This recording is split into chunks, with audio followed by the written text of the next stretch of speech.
You are now listening to the smooth, mellifluous sounds of Red's Room Podcast. Enjoy.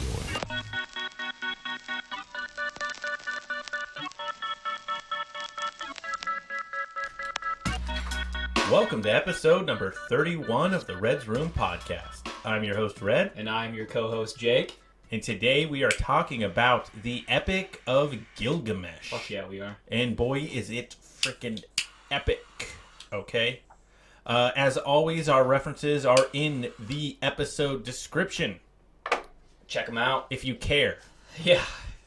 So, what is the Epic of Gilgamesh? It is the oldest fictional story. Yeah. Supposedly fictional. Might be totally true. Who knows? Yeah. We'll let you judge that. But yeah, the oldest fictional story. I'm going to read a little quote from the Epic of Gilgamesh in a translation by N.K. Sanders. Yeah, that Sanders. I have no idea who that is. From Penguin Books. Okay. Says, I will proclaim to the world the deeds of Gilgamesh. This was the man to whom all things were known. This was the king who knew the countries of the world. He was wise. He saw mysteries and knew secret things. He brought us a tale of the days before the flood. He went on a long journey, was weary, worn out with labor. Returning, he rested. He engraved on a stone the whole story.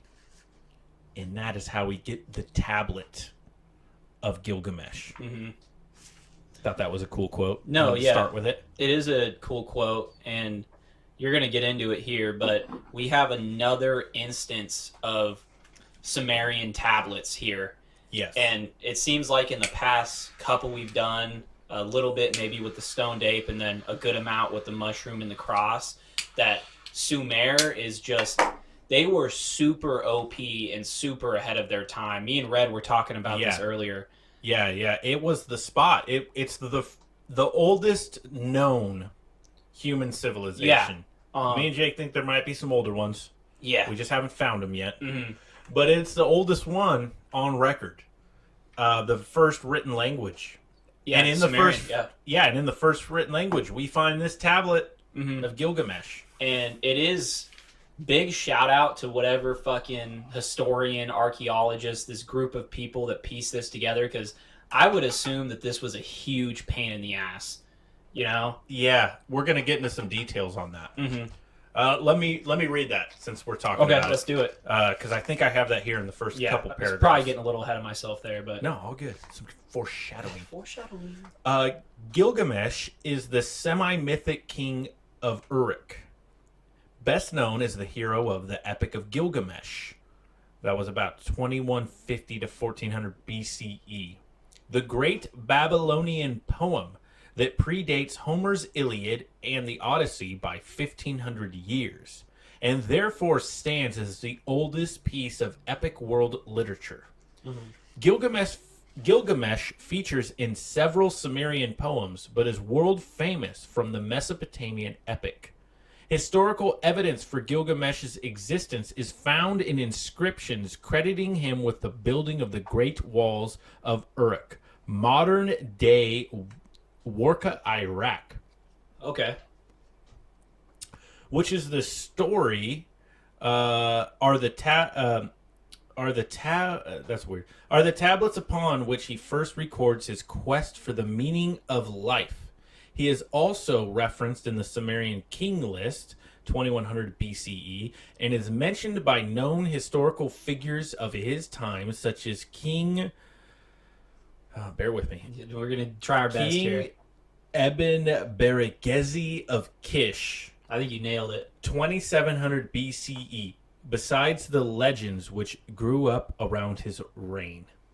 Thanks for the gas, bro. That was a tough one. Yeah, definitely.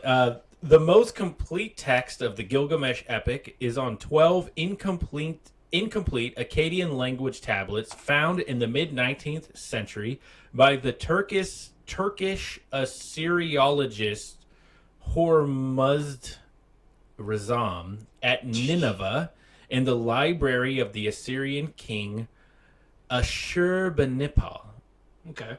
which reigned in 668 to 627 BCE. The gaps that occur in the tablets have been partially filled by various fragments found elsewhere in Mesopotamia and Anatolia.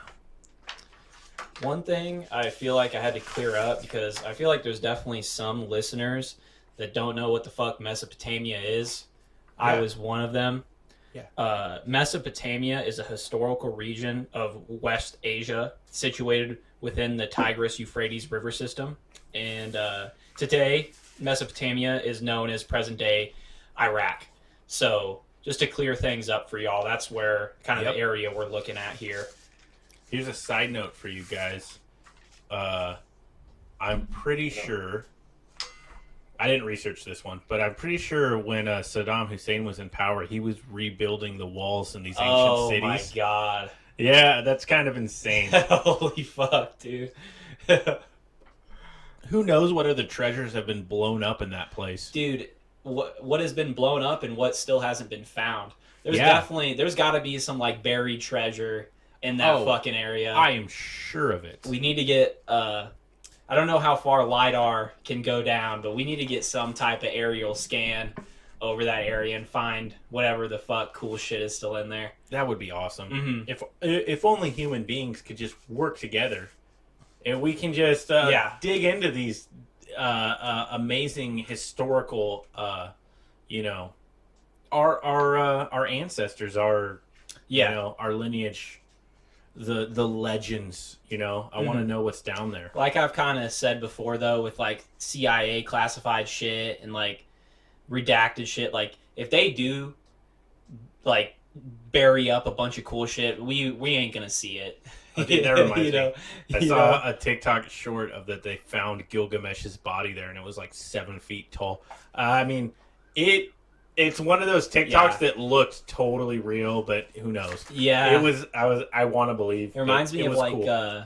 Those alien bodies that were discovered recently. You know what I'm talking about? Oh, the ones in Mexico. Yeah, the Mexico ones. Yeah, this one looked actually more legit than the Mexico ones. It looked ones. better than that one. Yeah, and it said that the U.S. government swept in and took control of the whole thing right away. Oh yeah, definitely. But probably total bullshit, but it looked cool, dude. They showed a close-up of him, and he kind of like had like the Nebuchadnezzar beard. I don't know if you know what I'm talking about. Dude, it was still intact? It looked insane. Okay. Hey, I do expect nothing less from him, though. He better be looking badass. Oh, yeah. He was supposedly 2/3 God. He had to be insane. Yeah, I did write that down, too. Me and Red were listening to, like, a audio version of this. And, yeah, we were like, what a ratio. 1/3 man, 2/3 God. It's a weird ratio. Yeah, I was kind of saying that, whatever created him made him, like, super OP, but not too OP to challenge, like, the actual God. So he was, like, broken, but just a little nerfed, Dude, he was playing on God mode. Yeah, type shit. He was basically there. All right, I'm gonna read a little more. Let's get back on track here. Okay. So we were talking about the fragments of the tablet. So yeah.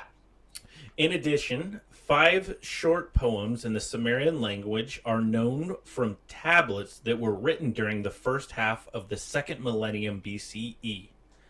The poems have been entitled Gilgamesh and Huwawa. That's one of them. Okay. Another one is Gilgamesh in the Bowl of Heaven. The next one, Gilgamesh in Aga of Kish. Then Gilgamesh Enkidu in the Netherworld. And the last one, The Death of Gilgamesh. Okay. So, since we had that break there, what they're saying is they had one tablet of the Epic of Gilgamesh, but it was damaged. Yeah. And then they had these other tablets, and they used all these tablets, piece it together, and piece together the entire story is what they did, which is amazing. Yeah, good work. Yeah, that's awesome. I'm so grateful that all the archaeologists and whatever other titles they had did all that. Thank you. I'm just a dumb person who read it Yeah, some people with in English. I read it in English yeah on Google. definitely. Yeah, so anyways, read a little more. The quest for the meaning of life, explored by writers and philosophers from antiquity up to the present day, is first fully explored in the Gilgamesh epic. As the hero king leaves the comfort of his city following the death of his best friend Enkidu to find the mystical figure Utanapishtim and eternal life. Gilgamesh's fear of death is actually a fear of meaninglessness, and although he fails to win immortality, the quest itself gives his life meaning. Okay, that was the end of my first section on Gilgamesh. I don't know if you have anything that's going to get into the Enkidu Gilgamesh fight. No. So No, whatever you got, let's talk about it. I don't have too much here. Should we let them know Enkidu who Enkidu is? So in the epic, and chime in because I'm ad-libbing. So Gilgamesh is in the beginning of the epic. Gilgamesh is already a king. He's already doing awesome. He's crushing it, and he's also fucking everyone's wives, which is weird. Yeah, Enkidu. And then, but he's plagued by a dream. Gilgamesh is plagued by a dream of an axe falling. Yeah. And he's worried that it's gonna like be his downfall. Mm-hmm. But then he is told from a god. Am I right? His mother, maybe. Can't remember. But he's told that the dream's meaning is that he is going to get a counterpart. Yes, and that counterpart is Enkidu. Enkidu. Yeah. Who the gods make Enkidu, and he starts out as a wild. A wild man. Yeah. A wild man. Yeah. Out there just hanging out with the beasts of the forest. Yeah, not and only... He's just frolicking in the forest, just living life amazingly like a stallion. Exactly. Not only that, on the wiki about Enkidu, which will be linked down below, there has been suggestions that Enkidu was kind of like a bull man. Okay. Supposedly shown in various Mesopotamian art. That is one of the kind of descriptions of what he looks like. Okay. But not only that, this dude Enkidu, he's going up against a fucking 2/3 god in Gilgamesh. Gilgamesh, no one's been able to fuck with him at all. And before we get to that, can I say something about Enkidu? Before we move on from Enkidu? Definitely. I want to hear what you have to say. So Enkidu, I want to say, I don't know that anyone has made this connection, but it reminds me of a biblical story of the king Nebuchadnezzar. Yeah. It reminds me of it a lot, and I don't know if that anyone's made the connection, and if there might be nothing there, I might be insane. But in the stories about Nebuchadnezzar in the book of Daniel, Nebuchadnezzar goes mad for a time. God places a curse on him to humble him, and he goes mad for a period of I forget how many years, and he lives out with the beasts of the field, and he becomes a wild man out in there grazing with them and just living like a beast man. And that reminded me of Enkidu. Yeah. I don't know if maybe they took some of that ideas from there, some inspiration or inspiration, but to me, I saw a connection. Maybe it's nothing, but I just want to throw that out there. I really like that. Give us what you had on Enkidu now. Just so he gets into a scrap with Gilgamesh. Yes, Enkidu, and it is a fucking scrap. Should we tell him why? All right, sorry. No, I'm sorry. Keep interrupting. Keep chiming in, man. Okay, this is what podcasts are about right here. Just bullshitting. So at first, Enkidu wants nothing to do with Gilgamesh. But when he finds out that Gilgamesh sleeps with everyone's wives... Oh, that's right. So basically, on the wedding day, if you lived in the city of Uruk and you wanted to marry a woman, on your wedding day... That's right. Gilgamesh got to sleep with your wife before you, and then you got to. When Enkidu hears this, he's like, fuck this guy. Yeah. And then he goes and challenges him. No, literally, Gilgamesh was like on some David Koresh, like Waco shit. Like, Yeah, all these women are mine. Yes, thank you, Enkidu, for getting in there. Yeah. You're a G. Yeah. You humbled him, and he needed it. But so they do end up fucking scrapping. They do. And I don't, in the version we listened to, they kind of summarize it as like maybe a couple hours scrap or something. But I just imagine like a full on like anime fucking final boss scrap. And yeah. I believe how it's said is that it was a stalemate for a long time. For a while. Like Enkidu and up until this point, nobody could come close no to one could challenging fuck with Gilgamesh because he was 2/3 god. Mm-hmm. And then, but Enkidu is just holding his own, and Gilgamesh doesn't know what to do with it. Straight up stalemate, a fat scrap, and then eventually Gilgamesh does get the best. He does. Enkidu. He eventually gets the upper hand. He does get the best, but I just imagine for him, even that win for Gilgamesh, I feel like was a slight ego, like downer. He actually, for him. no, I don't think so. You think he was? Maybe, but I think maybe it was more clarifying. Okay. Because at the end, he was like happy. Yeah. In the story, he was happy. Yeah. And then he was just like, Enkidu just seemed kind of crushed that he had to submit. But Gilgamesh was like, no one even came close. And then like they became brothers. Like, I guess they became you're kind of right. After it. I guess if it was me in Gilgamesh's shoes, I'd be like, damn, fuck it. I've never went. There'd definitely be some self-doubt there. But Gilgamesh, he still gets the job done. And like you said, they end up kind of gaining respect for each other and become bros. They do become bros, and it seems like Gilgamesh stops fucking everyone's wives. They didn't say... Yeah. They never mentioned that again, so I hope that's what happened. As far as I know, too, didn't Enkidu get some pussy, too? He did originally. Shamhat? We skipped that. Yeah. But that's part of what got him out of the forest. Okay. Gotcha. So just piecing a few loose ends together there. But yeah, so it's an interesting story. We're gonna link it all. So if you want the full story, we have everything linked. Yeah. But yeah, basically Enkidu, yeah, he does get some. He fucks for like 6 days, it says, which is crazy. Dude, man's stamina bar is maxed. But it all leads up to that battle with Gilgamesh, and now they're bros. Yes.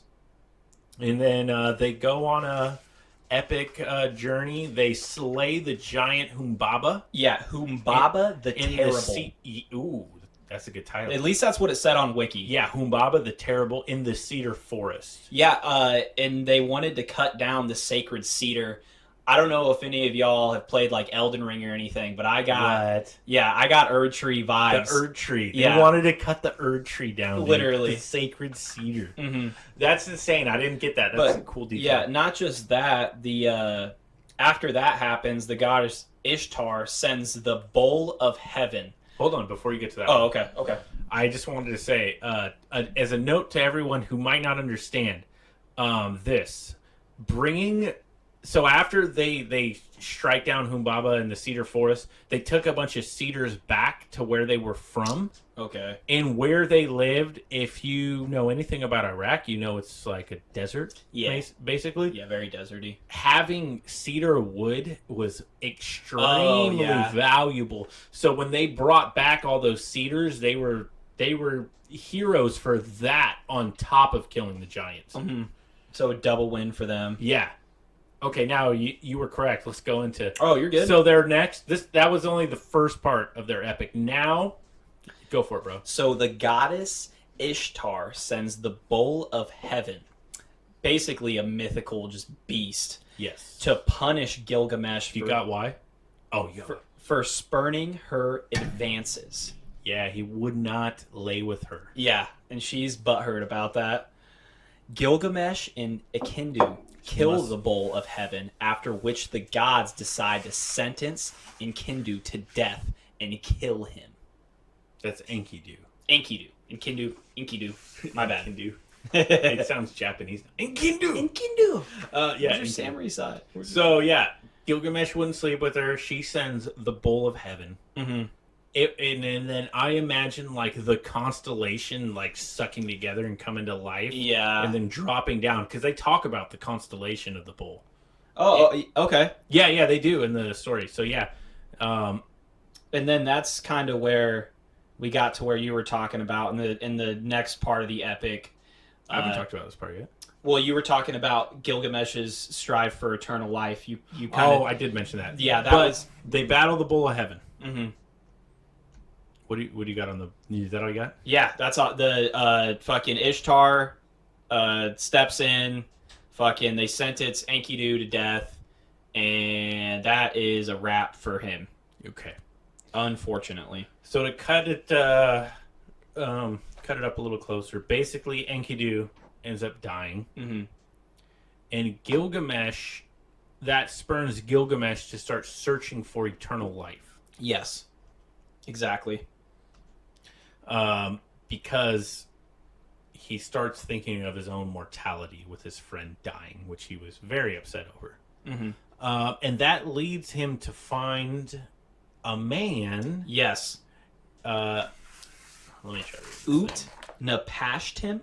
Napishtim? Utin-Napishtim. Yeah. So Utin-Napishtim. Let me read a little of this part because I find this very interesting. Utin-Napishtim is the Babylonian in the Babylonian Gilgamesh epic is the survivor of a mythological flood. Gilgamesh consults with him about the secret of immortality. Utin-Napishtim was the only man to escape death, since, having preserved human and animal life in the great boat he built, he and his wife were deified by the god Enlil. Utin-Napishtim directed Gilgamesh to a plant that would renew his youth, but Gilgamesh fails to return with it to his home city. We find the flood story in the Epic of Gilgamesh is very similar to that in the Bible. Yep. There's also a remarkable similarity between some sagely advice first given in Gilgamesh and later in the book of Ecclesiastes in the Hebrew Bible. And here is the text from Gilgamesh. You, Gilgamesh, let your belly be full. Keep enjoying yourself day and night.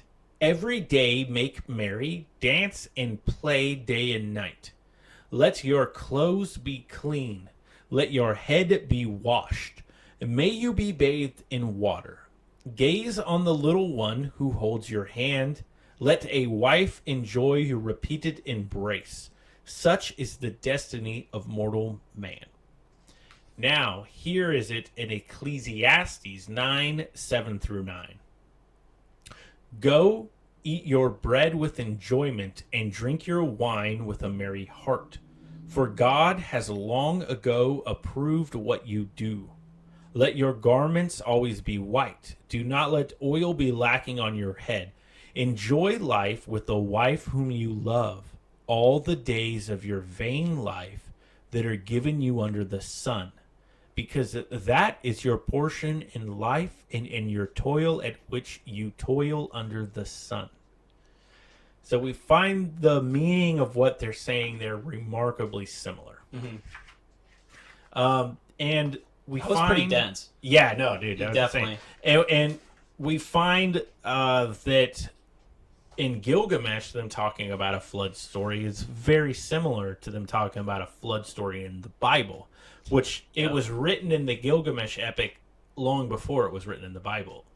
Obviously, we don't want to offend anyone. Fucking make your own opinion on it, but this is quite compelling. Not attacking anyone's religions at all. It is compelling for sure. No, we find it interesting, and we're talking about. I thought this was interesting too. Okay. Another segue here. Well, kind of. It's talking about. I printed off a summary of the flood section. Okay. Of Gilgamesh, and I thought this was interesting here. So after the flood is happening, which one god caused it. That's another difference in the Gilgamesh epic. There's multiple gods at play. But after it happens, and Utin-Napishtim and his wife and his family and the animals are in their boat, I just wanted to read this part. It says, the storm continues for 6 days and 6 nights. Then as the sun rises on the 7th day, the winds die and the sea is suddenly calm. Utin-Napishtim unseals the hatch of the boat. At first, he sees only water where the plains, rivers, and cities used to be. In the distance, though, Utnapishtim, he can see the only land left, a mountain peak. He sails towards it. For 6 days and 6 nights, he waits to see if the boat will remain on the mountain peak. It holds fast. On the 7th day, he releases a dove to see if it can find land. It returns because the mountain is the only land above the water.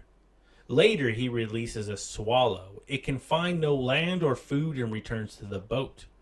Finally, he releases a raven. It does not come back, which means it has found other land.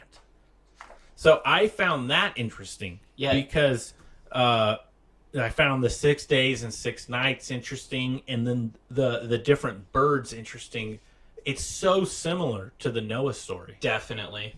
Noah releases one bird, Mm-hmm. and it comes back, and he's there for 40 days and 40 nights. But it's interesting, the wording is the same. 6 days and 6 nights, 40 days and 40 nights. They were both release birds to go find if there's land. It's so similar. I like how he ends with the raven too. I thought that was cooler too. Yeah, he gets the raven and then he's like, all right, we're good. Especially, I get like Game of Thrones, three-eyed raven vibes. Like, there's something about, three-eyed raven. Yeah. There's something about the raven that is just gas. No doubt. The raven's always OP. But that was a genuinely cool connection. Yeah. Or just a thing in general, and then you kind of get the connection with the Bible's representation of the flood. Right. And a lot of it does, at least in my, pea head opinion, it kind of adds up to me. Yeah, and this was written in the oldest civilization. It was written... As far as we know, This yes. is the first story ever written. It was written before the Bible. Which is insane. I guess it's a shot at my research, but I didn't even realize that. You told me earlier today, Red, you were like, it's like the oldest fucking story. And yeah, I was like, what, dude? It's the oldest fucking the one? oldest one that we have recorded ever from the first civilization. So it's insane. Mm-hmm. Yeah.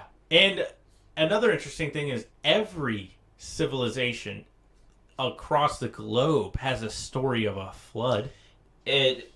Religion, like we touched on I think the episode before that, not just Abrahamistic religions, yes, like other ones too, where they almost always have a flood story. Correct. And this Sumer era Epic of Gilgamesh story has it as well, which is very compelling.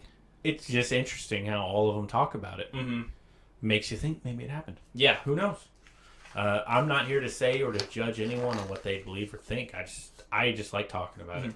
Anything else you want to cover before I get into a couple interpretations? It looks like you might have one as well. This is my wrap up at the end, so yeah, go for it. So, at least I was kind of thinking, because I guess I couldn't come into interpretation myself, I looked up just, what are the interpretation of this story? Like, what's the point? So I got 2 of them here. This is from Literary Analysis. Exploring issues of friendship, morality, heroism, and humanity's relationship to the divine. It lacks the expected happy ending. Rather, the epic is a cautionary tale identifying man's failings without providing much hope for the future. Which, I can kind of see it, The idea of Enkidu dies, I guess really what good comes from it other than kind of the he doesn't find any immortality, which I'm going to get into in a sec here. Okay, sorry, yeah. The next interpretation I found into, which gets into that immortality thing, this comes from the National Endowment for the Humanities. Once again, we'll have it linked down below. But of course, the major teaching from the Epic of Gilgamesh is that death is inevitable. Gilgamesh wastes so much time and energy in a futile effort to find eternal life. He turns his back on family and friends to wander the wilderness in search of something he can never have. Which, it's kind of poetic in a way, Oh yeah, I did want to say that. When he visits Utnapishtim and he's trying to find the secret of immortality, Utnapishtim tells him to stay awake for 7 days. as a test. He says, "I'll give you 3 tests to get immortality, and the first test is to stay awake for 7 days." So does he kind of give him some impossible tasks? Well, that right away, Gilgamesh ends up falling asleep after like a day. Exactly. And then, but I thought it was cool because then he tells him, he's like, Gilgamesh was like, "I failed the first task," and then Utnapishtim says, "Just like you cannot escape sleep, you cannot escape death." And I was like, dude, what a bar, dude! It was insane. I feel like he just dropped it on him. What's his name? Utnapishtim. Utnapishtim. He is almost like a father figure to Gilgamesh. You know, he's like that old wise. Yeah. You know. He's got gray hair. Fucking, he's got a dope house. He's like, Mr. Miyagi. Yeah, exactly. He's the Whisperer in Blade. Well, I mean, kind of, because then after that, Gilgamesh fails. He's just like, "Get out of here! I never want to see you again." he says something of like, "I don't want to see what it is, what a mortal man is again." Yeah, he lives in like a secluded place, like you can't even get to. Oh yeah, it's like a a year journey to get to this guy. You can only Gilgamesh could make it. Uh-huh. It's insane. So yeah, but that was a cool line I thought that he dropped on him, and then, yeah, Gilgamesh ends up dying at his city of Uruk, which is now in ruin. If whatever, I wonder what city that is now. If that, or is it? Has it just if there's been lost? even any remnants of it? Well, it's over there in Iraq, but if there's any remnants of it left, I don't know. It's probably blown up now. Because there was actually a historical Gilgamesh. Mm-hmm. So, who knows? Who the fuck knows, man? That's what I had on the interpretations. I think this might go along with it. This is my wrap up. This is a quote from the book. It says, "Gilgamesh, where are you hurrying to? You will never find that life for which you are looking. When the gods created man, they allotted him death. But life they retained in their keeping. As for you, Gilgamesh, fill your belly with good things day and night, night and day. Dance and be merry, feast and rejoice. Let your clothes be fresh. Bathe yourself in water. Cherish the little child that holds your hand, and make your wife happy in your embrace. For this too is the lot of man." It's that same quote, but that is, to me, the moral of the story of Gilgamesh is that all you have is this life, and you need to enjoy it. I mean, what a fucking bar. I found something similar on Wiki, and it almost makes you want to think a little bit, Yeah. Do we take things for granted? Not to get too philosophical here, but it does make you think, man. And I think, because when I did just read the Wiki summary of the story, I was kind of like, what the fuck is the point of this? But when you listen to it more thoroughly and you get some other insights about it and just the whole background and the characters and how cool some of the characters are. It is a cool story. I think it's got to be up there, man. But yeah, especially being the first. Agreed. Yeah. And to me, that is who made that quote, like, "Be merry and rejoice, for tomorrow we may die." Yeah. To me, that's exactly. That's the whole ending moral of the story. Another part on Wiki, it said, "For when the gods created man, thy let death be his share." It's some crazy shit like that, and it kind of resonates with me a little bit. I don't know if I'm little tinfoil hatty thinking about that, but I don't think so at all. I think it is almost legit to me in a way. No, I like it. It's amazing. Yeah, it was a great story. Who knows? What if it's real? Gilgamesh was supposedly a real king of that area, a real person, 2/3 god. This was the deified story of him, which it's great. Yeah, it kind of reminds me of Hercules' story. It's exactly. stuff like that. But they were all copies of him. Exactly. The Wiki literally said that. Did it? The epic is regarded as a foundational work in religion and the tradition of heroic sagas, with Gilgamesh forming the prototype for later heroes like Hercules. Exactly. Yeah, and the epic itself serving as an influence for Homeric epics. It makes sense. There's totally makes sense. Yeah, there's all the labors of Hercules. He tries to get immortality. It's so similar. But yeah, it's a great story, and the flood narrative was very I found That it was fucking dope. very interesting. Mm-hmm. So yeah, that's all I got on the subject.